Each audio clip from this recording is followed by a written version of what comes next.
Vroom, vroom.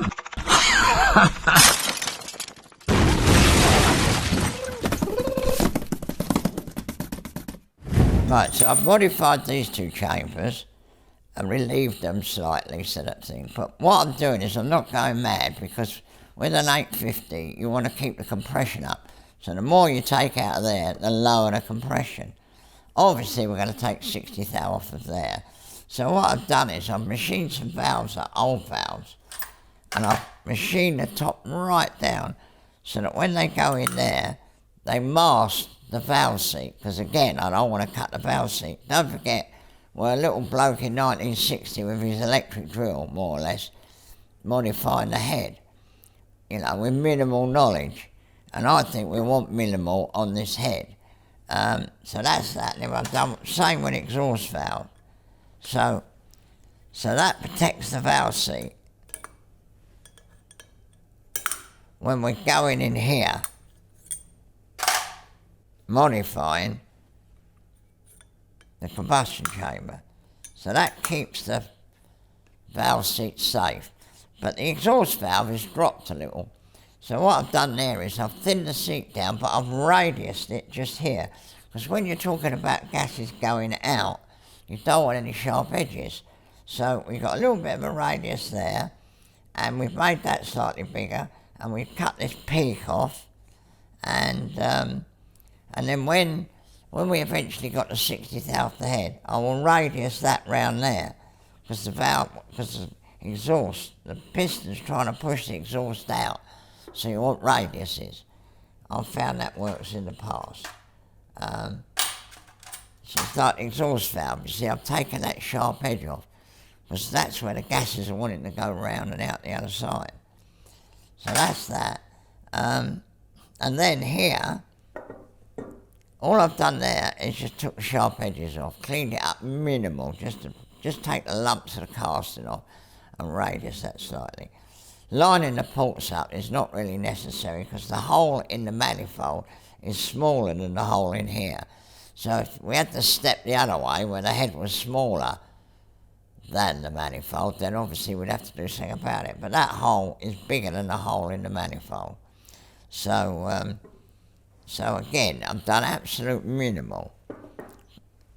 So if it does go better, we'll see it goes better for not going too mad. I mean, I know what you could do, but I'd get bored anyway, so we want to get that done. And then John will take 60 thou off. I'll put a bit of a radius round there. And then the inlet manifold, that needs a little bit of work. I'll get it. So I'm going to get a big radius on that, as big a radius as I can get on there. And then, other than that, won't touch it. But as I say, those holes are slightly smaller than the holes in there. So we haven't got to do a lot of lining up there. So again, minimal. Cheap. Just like it's 1960, and we ain't got no money, and we're trying to make our Mini go a bit better. I mean, we've got to get a silencer, because we've got to have the silencer coming out the middle. The car's coming on brilliantly. Put new cord plugs in the engine. We haven't got them yet, but when we get them, we'll put them in. And then we can start assembling the engine. And then the camshaft, we've got a problem with that in a way, because one of our followers is obviously a bloke who was actually there. He worked in the competitions department, and he said the cam we're putting in is not a lot of difference to the 850 cam, so it's hardly worth the bother. And he's given me some numbers, so I'm going to get the numbers, and I'm going to go on eBay and see if I can buy one of the cams that he recommends, because he knows a lot more than what I do, obviously. And there ain't no point in putting a cam in that's no different, oddly. So that's what we're going to do there. And as I say, old John's getting on with the car brilliantly. The rear subframe's in. And that's it. So now we're going to go to the camera up on there, which will do a bit of a slow motion-y thing, so you can actually see me doing something.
done the combustion chambers, and I've taken it and I've smoothed it a little bit out just there.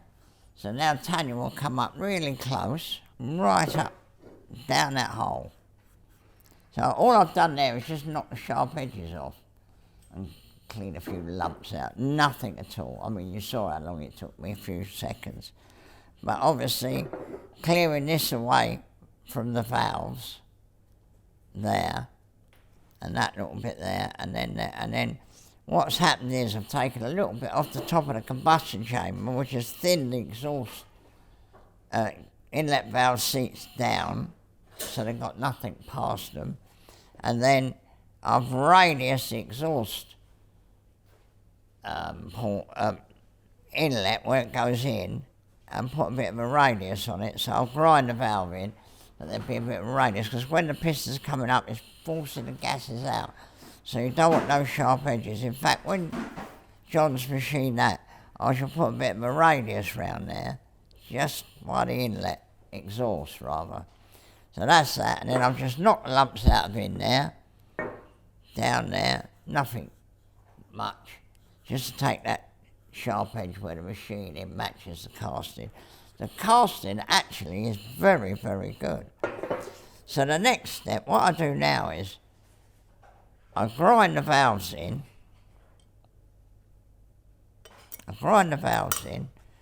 And make sure they've got a nice seat and everything. And then where the seat is, I take the metal away there, which usually people do in a lathe, but I don't do it in a lathe, so I'll show you how to do that. Again, it's something you can do at home and you don't need a lathe. But I reckon it's good because I can guess it exactly spot on. So I modify the valves, and then on the exhaust valve I put a radius on there, so you don't want no sharp edges on the exhaust valve because the gases are trying to go like that. So that goes in there.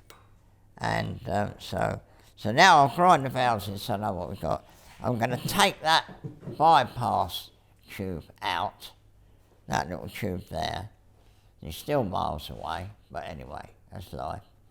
And John had turned a new one of them up. I'm sure we could get one for mini spares, but 10 minutes he'll have made a new one and then probably make it out of brass or something. So it lasts forever. So that's the next job, is grinding the valves in. And numbering them, obviously, so we can't get them back in the wrong place. And then it'll go on the lathe, on the mill, and we're going to take 60th thou off of there. So with a 60th thou off of there, and 15th thou off of there, that's 75 thou altogether. And I reckon that will make up amply for the little bit I've taken out of the combustion chamber.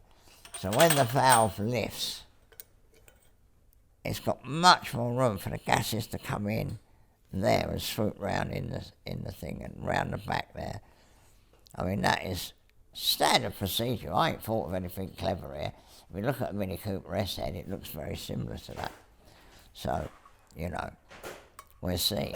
But obviously we're going to see, with this minimal amount of work, I mean, obviously I've got this flex tool, but I never used it purposely because I thought, well, if the bloke's got a thing.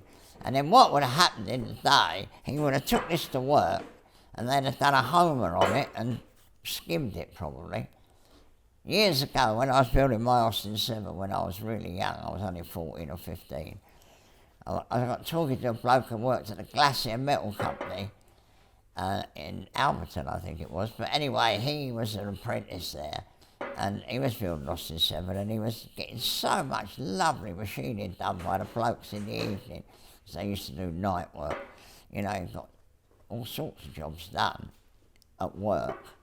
And in fact, you know, when I was an apprentice, I used to get encouraged. My governor never used to be bothered. I made an exhaust manifold at work.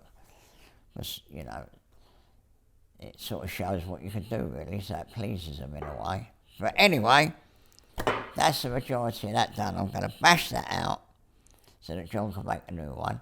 Then I'm going to grind the valves in. Then I'm going to alter the backs of the valves to match up exactly with the seat. And I'll show you how to do that, because I've never seen anybody else do it like I'm going to do it. And it's a doddle to do. Right, so we finished the cylinder head more or less. Haven't taken hardly anything out of there, just took the lumps off it. Because that size there is bigger than the size there. So there's no lining up to do there, you know, I mean, obviously there is a step, but it's going the right way. So that's good enough. And as it happens, the step on the exhaust is good, because that's going the right way, because it's the other way round. It's supposed to stop the things going back that way. I don't understand that, but anyway. So that is good enough. So now we look at the valves. So we ground the valves in. I've ground some of the valves in. Now that's an inlet valve that I've worked on. Now if you look at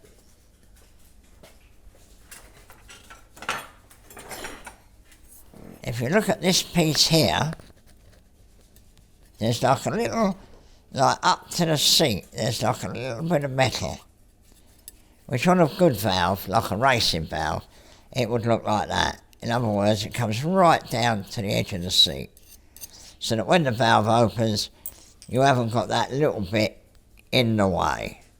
So I'll show you how I modify those in a minute. But the next thing is the exhaust valve. Now the exhaust valve, you've got to remember that the gases are trying to go out, so you don't want any sharp edges. You want a radius on there, and you want a radius on there. So instead of blending that right back to the seat, I just put a little radius on it. And obviously you can see the seat's beautiful, there's nothing wrong with that, but a radius, rather than taking it absolutely sharp back, because the gases are going that way, so you don't want any sharp edges to get the best out of it. And I've found that works over the years. I've never read that in a book. So right, so now we've got this valve, and as you can see, there's a little bit just there that's not being used. So obviously you can put it in a lathe and machine it, but I don't do it like that. I do it like this.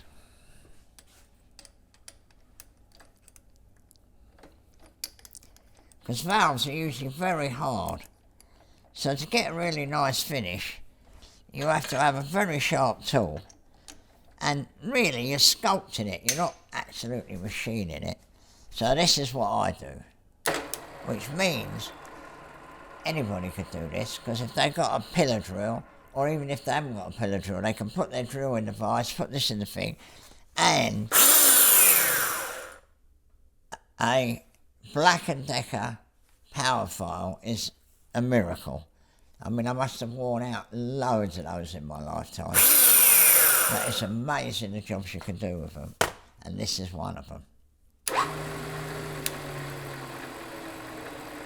Can't decide whether I'm on fast speed or slow speed. That's slow speed. I'm sure it's fast. Right, so this is what I do.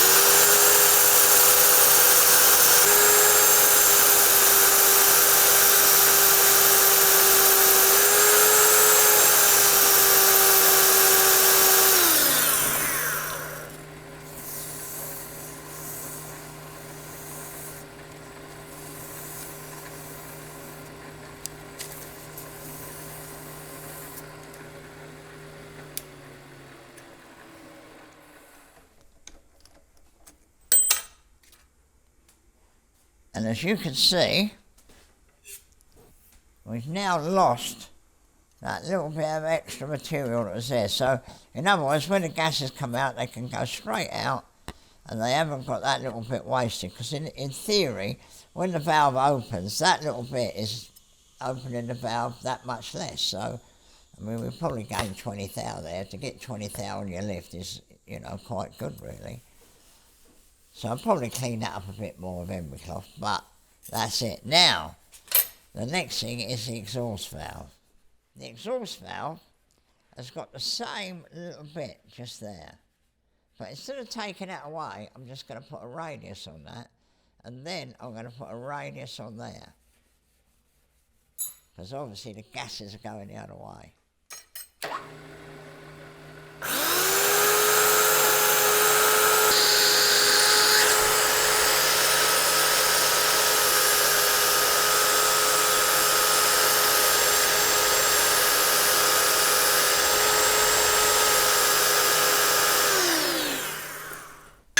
Again, I should obviously clean that up a bit more with emery cloth, but, you know, but you get the picture. You see, I've radiused that slightly, and I've radiused that slightly, but I haven't touched the seat, and that's a good thing about doing this, because you haven't got, these are hard, so obviously doing it with that, you can sort of sculpture the valve, really, and that's what I've done. I've put a radius on there. So when the gases are coming this way, they go off of that lovely edge, and they don't hit any edges in there.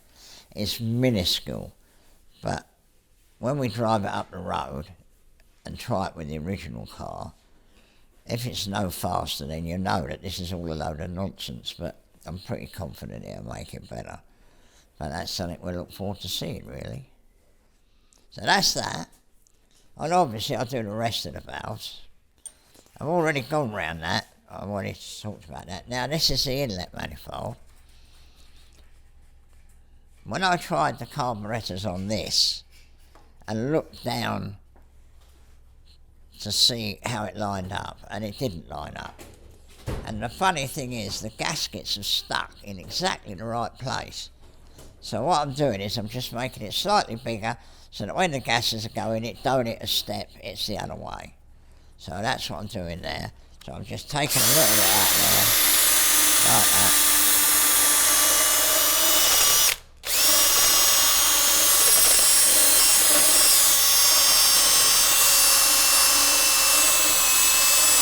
No polishing, just straight off the tool. Right, now the other thing is, in there, when the gases come down there, they hit this radius here, in there.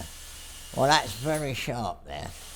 So obviously you can't go too silly because you go through, but I'm going to make that radius from there, which is smaller than the head, so it ain't got, you know, it's coming this way rather than hitting a thing.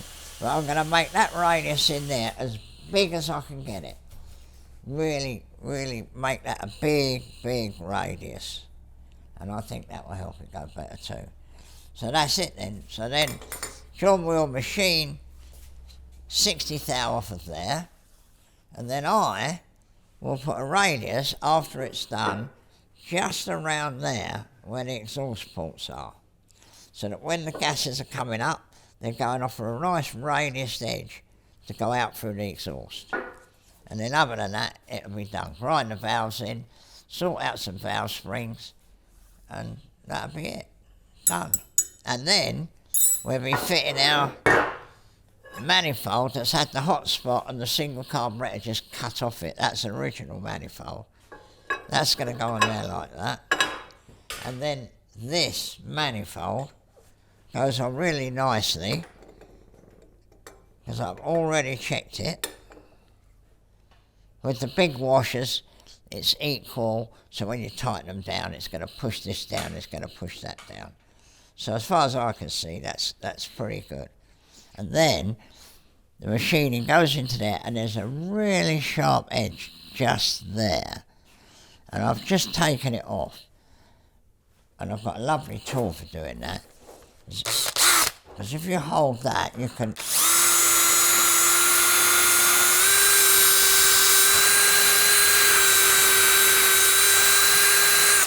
So I've got a lovely big radius on that. And then I've taken that step away in there. So I reckon if you shine your camera, Tanya, down there at about that angle, so you can see that really sharp edge just there. So now we go on the other one. And there you are, you see, it's all gone. So we've taken the burr off of there, and we've given that a nice big radius. Haven't taken anything out there, not made it any bigger, don't want it bigger. But just knock that lump off there, that is a serious lump there. So when the gases are coming down, because it's got such a big balance tube, that the gases must be in limbo about halfway down there. So they're going to hit this sharp edge and it's going to deflect them somewhere. But it ain't going to deflect them down the port. So I might be wrong, but let's see. I think that will make a big difference. I think that will make that manifold work rather than not work. I mean, that is a serious lump just there. where the machine's gone in and then it hasn't matched the casting. So that's it, really. That's nearly all the bits of modifying done. Obviously, we'll have a good look at the valve springs, although I think the standard valve springs will probably do, but we've got some stronger ones, so if they're not too strong, we'll put them in. And then I'll probably lighten the cam followers, because I was lucky enough to have a 1959 Formula Junior engine years ago, and they definitely lightened the cam followers by machining a taper in them. So I'll do that just because it's nice and easy and it's something to do. And that's it, really. We'll probably use the standard rockers, the press steel rockers, you know. Although, obviously, in the days when this was being done, you could have gone to the earlier Morris Miners and got the cast rockers. But we'll see. You never know. I have got an engine with them in, so whether we use them or not, I don't know. Anyway.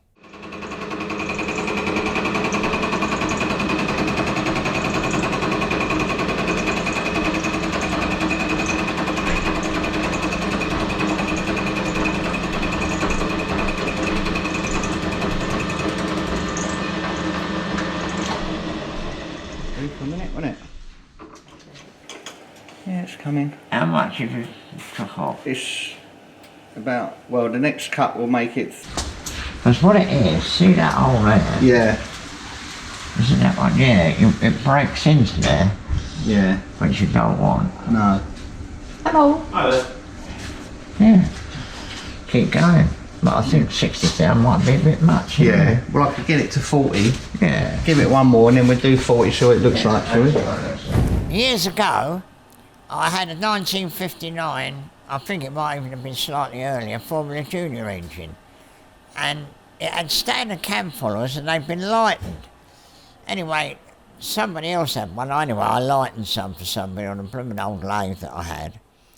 And then, recently, I bought these Iskanderian ones, which I'm going to use in the Sebring Sprite when we get on it. And they're exactly like the Formula Junior ones. So anyway, we've just ground up a tool, and I've got some dodgy old ones, and we're going to try it and see. And then we'll get the scales and see, you know, get a standard one, get the Iskanderian one, and get one that we've lightened. So anyway, that's the plan. So, here, John.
That's it, my boy. Perfect. Now, what we've got to do is find them scales. Are they upstairs? Yeah. Unmachined, is that one? But it wasn't naught though, was it? Is that on grams? Yeah, I think so. Try it. 46. 46. Lightweight one. That we've machined, 40. 40, so that's 6 grams lighter. Iskanderian. Oh, same. Caught exactly. That was clever of us, wasn't it, eh? Yeah. You think we knew what we were doing, you know? So there you go. Iskanderian, standard, shed racing. Now, the other thing is the face. And they always say you've got to put new cam followers in. Well, those are chilled iron. And that's the hardness of them.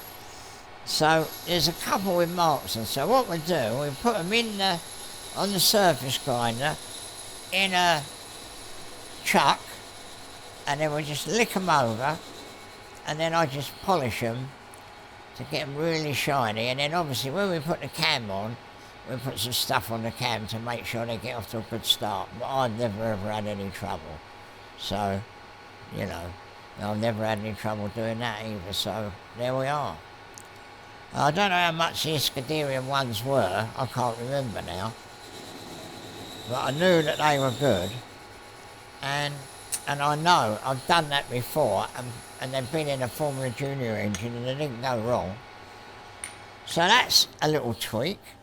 So now we ought to just talk about the cylinder head, because the cylinder head is finalised now. But you won't believe it, I'll tell you in a minute. So, we took a little bit off there, which we already talked about. I put this on there and drew a line round it to see which bit's in the cylinder, and the bit that's in the cylinder is that bit there and a little bit there. So I put quite a radius on that so that when the piston's coming up and pushing the gases out, it's not going over a sharp edge. And it's not good to have sharp edges anyway, because they can glow and cause pre-ignition, so we've done that. The valve seats, I ground all the valves in. Luckily my trick with the valve turned off has worked and didn't damage any of the seats. Now we're not having hardened seats put in it, because this ain't going to do any miles. This is not going to be flying up and down the M1. And I haven't put hardened seats in anything. And the Bugattis, you can't even put them in. So I've never done it. I've never had any trouble. Perhaps I haven't done enough miles. But anyway, so we haven't done that. And we took a little bit out of there. Nothing worth mentioning. Just took the bumps off, really. And then I put the big radius on there, because I think that's a good idea. And then there was a little bit of a lump just there, and I just knocked that off. Again, nothing much. So obviously that will go on there. I've checked the washers to make sure that they work, you know, on there and on the manifold. And then down there, that hole is much bigger than that hole. So it must be alright. There's nothing, you know, there's no point in blending it in, so long as when it's going down, it doesn't jump this way, it goes that way. And it does. So I think that's going to work. But you won't believe this. One of our followers has rung me up, and he's got a Speedwell cylinder head in the original colour. What do they call it? Old stock, never been bolted on a car. So it's a Speedwell head, and he's got the Speedwell inlet manifold and the Speedwell carburetors and what have you. So I said, well, we'll buy it anyway. So what I think we'll do, we'll put this on the car and we'll see how good it is. This is going to be more when the weather changes in the summer. We'll drive this a bit and then we'll take it off and put the Speedwell head on and see if it makes any difference. It'll be a bit of a laugh. So anyway, so there we are. I put the studs in the block. One of our people said that he thought that the surface, you know, grinding it off on the milling machine with the big thing, was not flat. So anyway, what I did was, I rubbed it on the surface table, and it is pretty good. So I think we're all right there. But I'll take his point, and what he said was absolutely right. But when I rubbed it, it pretty well rubbed all over. But the cylinder head was a completely different story. When I rubbed this on the surface table, it definitely wasn't flat. So I put some production paper on here. Oh. And I'm just giving it a good old rub, you know. Like that. And that's lovely and flat now. But yeah, you've got to be careful with that. You can't be too silly with it, and he's probably dead right. Although we didn't just do it, we did, you know, John did set it all up, but you know, it's only an old mill, it ain't perfection. But then again, shed racing is not perfection. But we'll see when we drive out the road, we'll see how clever we are. So there we are. So that's that.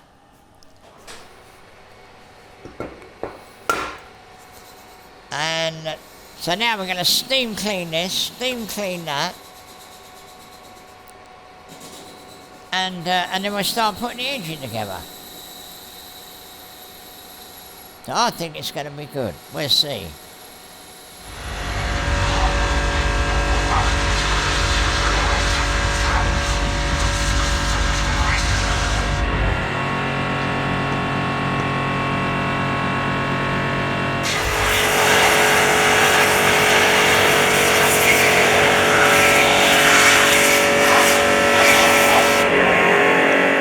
If you get your gasket set and you wonder what these little things are for, which I must admit, I often used to wonder what it was for.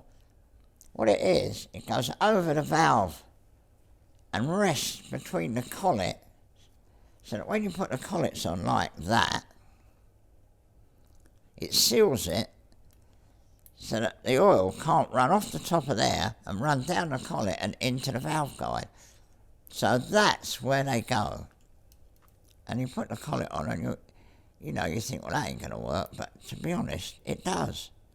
And there you are, you see, that's the collet resting on it. And then obviously the other one goes on the top. And then that rubber there seals the oil from running down there. And then you also, in the gasket set, get 4 valve seals which go over the valve guide. So that's it. So what we've done, we've used a standard spring, and we thought, well, we might want to try and get a few more revs, and luckily, in amongst all my Mini stuff, there was another set of springs which probably came off of a Mini Cooper or whatever, but they fit nicely in there, and they fit nicely on there. So there's no reason why that shouldn't work very nicely, and they're not ridiculously strong, which we're against. So there we are. So that's the head going together. We've got the oil that Alan Millyard uses, of which the squirty can is absolutely useless. So I've now put it in a jar and I just go like that. Dip it in the oil and then whack it in. So that's it. So now we'll put that on there. Take the collet off. Say that again? Take the collet off. Oh God, yeah. Well done, John. Put that on. Oh, hold on. I'll leave that to you. And then I'll get this bit. You can do this single-handed, but it's much easier when you've got 2 of you.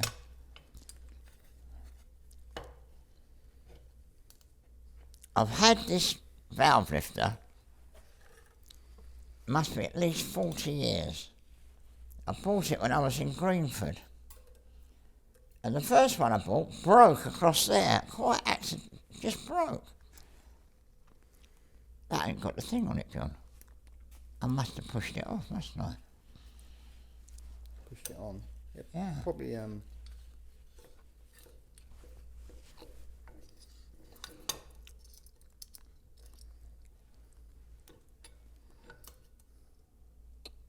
Anyway, it broke and I went back to the shop and the bloke just gave me another one. And this one, Timothy's used it and I've used it for the last 40 odd years and it's never given any trouble. And it's such a universal thing. I don't know whether Fakem still make them, but I can tell you that's a bloody good tool. That. And sometimes when they get stuck you can go bosh with that and it makes them work. So it's a very good thing. And then that goes in there and you push it against that rubber and it holds it lovely, look at that. And then again with that one. That's quite good, that, holding it in position, look. I like that.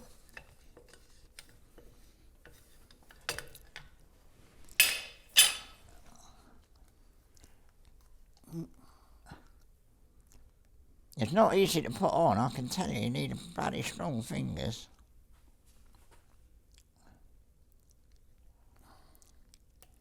Perfect. Spring thing. Got two there. Look.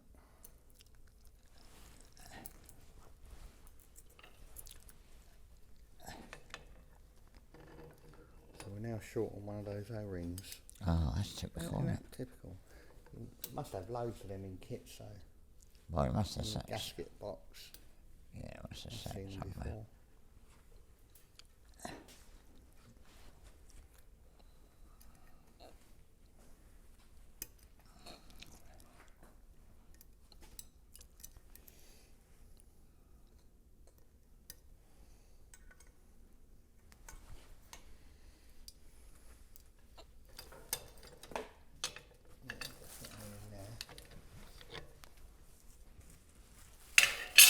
And then what you must do, when you put them in, to settle them down, you give them a little tap.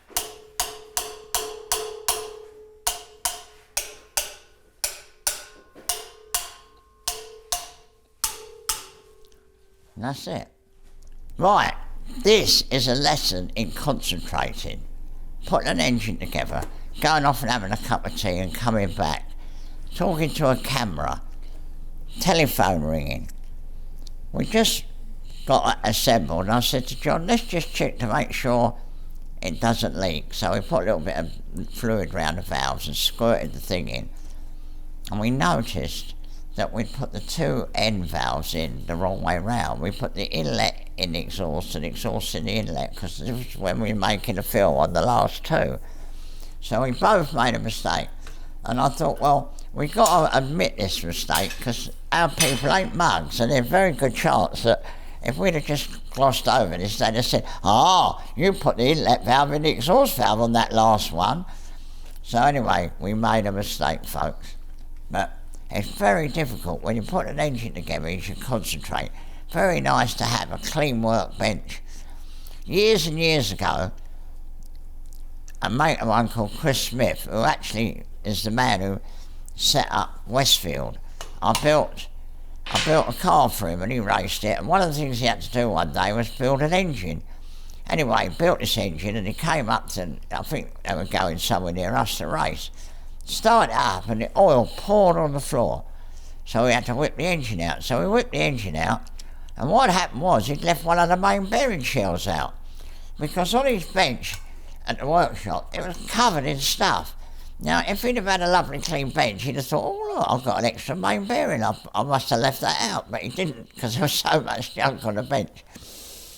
So poor old Smithy, we had to get the engine out, but what happened was it had ruined the oil thrower at the back of the engine, and I had to brace it up and scrape it.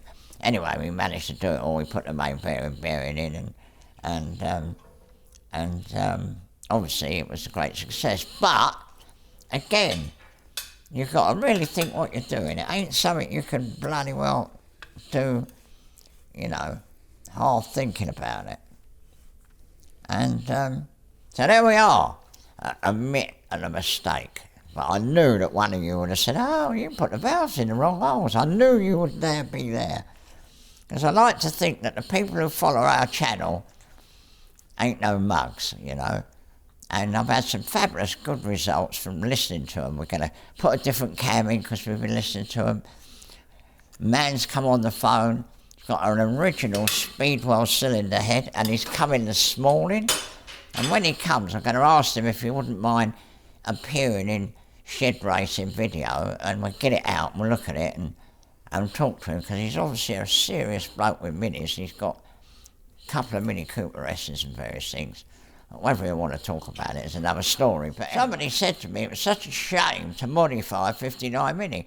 Well, we ain't modified it. I mean, okay, so you might have to take the original seat out and put the original seat back, and you might have to take the cylinder head off and put a standard 850 in on it. But we ain't ruined it. In fact, I would say it saved it, if anything. We've welded it up, we've done a nice job, but we ain't gonna ruin anything. But in my opinion, it's a statement of the time. Every bloody Mini that I ever got involved with was modified. So, I think it's a good thing, really. And it won't be hidden in a shed. I mean, you know, there's going to be times when people say, I'll bring your modified Mini along, and we'll take it along to the various meetings and things like that. In fact, we might be able to get a little thing together, you know, with the standard Mini, the modified Mini, the two-cylinder engine, and then the other two-cylinder two-stroke engine. I mean, anybody who's interested in Minis and their history, and then there's going to be kids there, and they're going, oh, look at this, you know. This is a bit they used to make in the day, and this is another bit they made in the day. So, you know, I don't think it's a wrong thing, but, you know, everybody's got their own opinion, and I'm a great believer in originality. But I'll tell you what, Type 35 Bugatti's picture, get a picture of a Type 35 that's 100 years old nearly. The bloke fitted a special filler cap, because unscrewing the one was a bore. He's fitted another bit, he's fitted a few bits. They take all that off, and they make it like the pictures in the book of the original car. It's blue, they all argue about the blue, they polish the wheels, they do all the things that is in the book. So all that history gets lost, and I don't think that's good. And I think a 59 Mini that's been tweaked up with all the original bits is a pretty good thing. And that's my argument, and I'm sticking to it. Right, I'm chewing gum. I thought I ought to tell people about that because I hate people that chew gum. But unfortunately, since I had the cancer, it's buggered up the saliva in my mouth, and my mouth goes dry, completely dry. So having a bit of chewing gum keeps it all moving, and I can talk better. And it's, you know, I don't always need it, but some days it's pretty bad, so I have a bit of chewing gum. So that's that. Right, now I don't know what you call this next step. It's either shed racing bodging, or some old bloke has seen it all before and knows that this will work. Now, obviously, it's in very good condition. So we take it to bits and we take the piston rings off to see how much wear there is in them. And there's not a lot of wear. But the piston ring at the top is worn more than the piston ring at the bottom. So what's wrong with just turning them round and starting out with a better ring at the top? We don't want it all like brand new because we want to rev it from the word go. So if Tanya comes round here, you can see what I'm talking about. This is going to take a real serious close-up. This gap here, that gap there, is very important. And obviously with new piston rings, it only has a very small gap.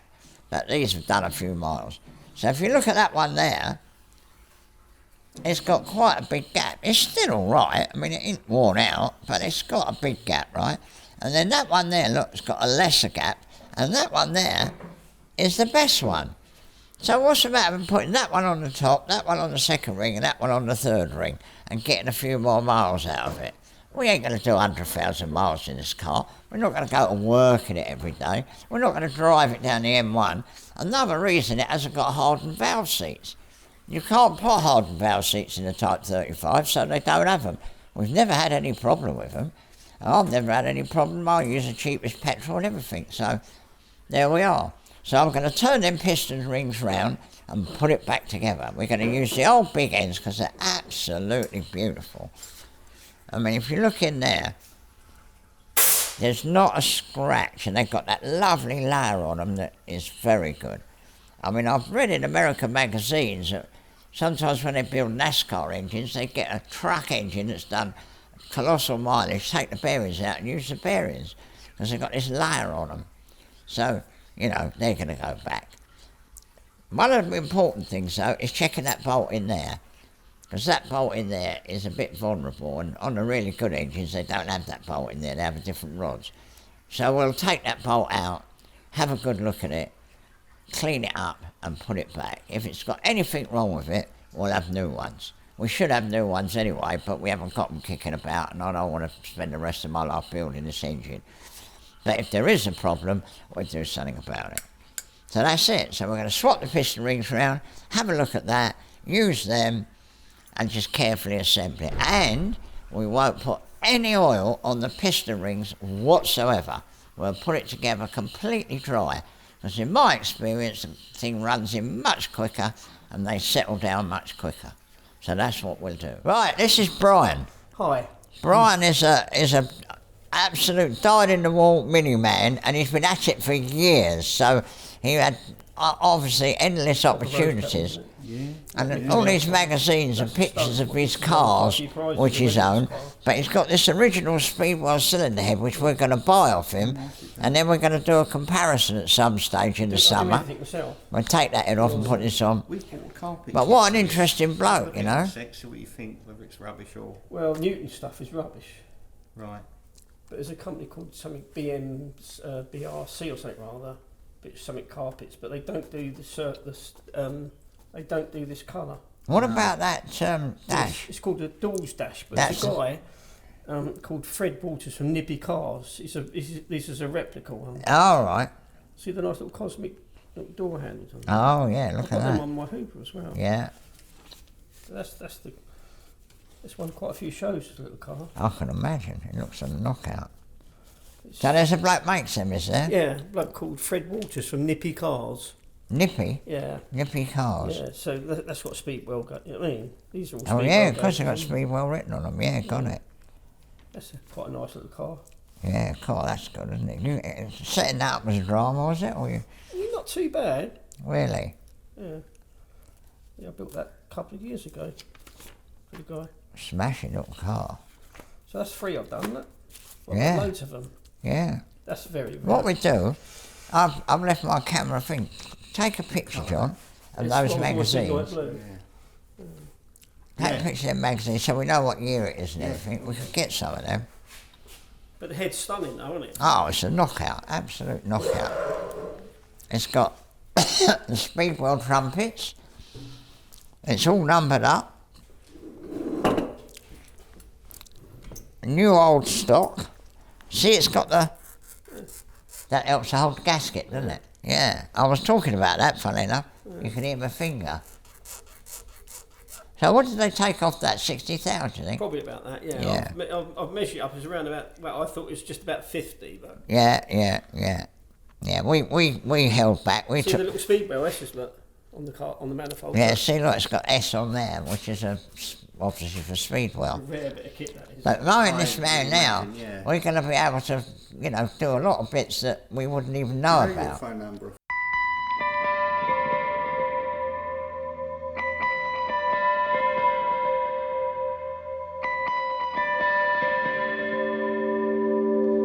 Brian's bought a picture of the choke I'm going to cable. send it to John on his Send phone. it to John, yeah. Yeah, so you should have a missed So we can have the proper choke cable that pulls the carburetors on both, pulls the choke out on both carburetors.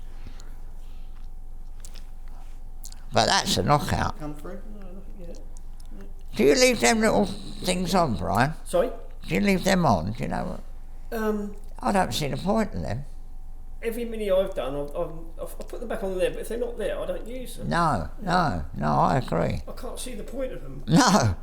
No, you're lightening everything out and then if the stick. valve's going to drop, it's going to go past that clip. Yeah, that clip ain't going to do nothing. It's Yeah. not coming through, is it? Really? Yeah. And he collected all them other bits. And I went into his work. Well, 5 years I spoke to him on the phone, and I could never go to his house. I knew where it was. Yeah, he wouldn't let me go to the house. Yeah. And for 5 years I kept phoning him up and phoning him up. And the first time he said, "Where'd you get my number from?" And I don't know where I did get his number, but somebody gave me his number, and he said, "This guy, he's got so many minis and cars." He said it's untrue. Yeah. So I kept speaking to him, and I used to phone him every 6 months. Yeah. And in the end, That's he what said, you have "Brian," to I do. said, "Yeah." He said, "No." And all of a sudden, I was just going to golf. I'm quite a very good golfer, Yeah. keen golfer. Yeah. I was going to golf one day, and he phoned me up. That's the first time he ever phoned me. And he said, "Hi, Brian." He said, "I'm going to sell the stuff." And he said, "I think you might be the man." He said, "You want to come around today?" I said, "Well, I was playing a golf championship thing. I said, "No," I said, "I can't play today." I said, "Look, I'll come round tomorrow." And I took another white SI I had done. Yeah. I drove it up to his place, which is about 12 miles from me. I went into his workshop, and then there's loads of workshops. Imagine being 12 miles away. That was handy, wasn't it?